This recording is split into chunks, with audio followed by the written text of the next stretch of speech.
Welcome to Man Does Tech, where I solve the problems you didn't even know you had. You begin by confirming your iPhone is up to date. This ensures Safari and extension APIs work correctly. Once done, choose whether you want a VPN-based, device-wide blocker or a Safari-only content blocker. Each blocks differently. Install the ad blocking app from the App Store and make sure to allow the app's required permissions when prompted.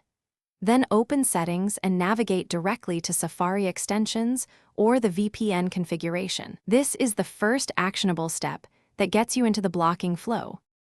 Next, enable the blocker in Settings, either under Safari extensions for content blockers or by installing and activating the VPN profile for system-level blocking.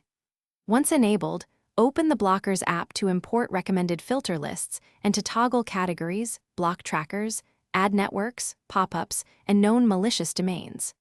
Make sure to whitelist any sites you rely on and lower aggressiveness if pages break. This detailed configuration balances privacy with usability.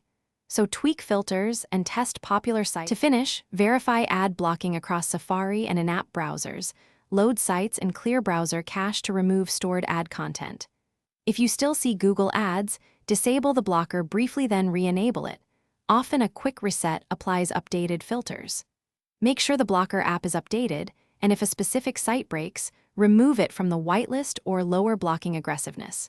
If problems persist, revoke and re-grant permissions or contact the app support. That single troubleshooting step usually resolves stubborn ad delivery.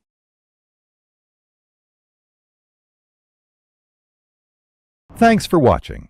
If you found this helpful, don't forget to like and subscribe.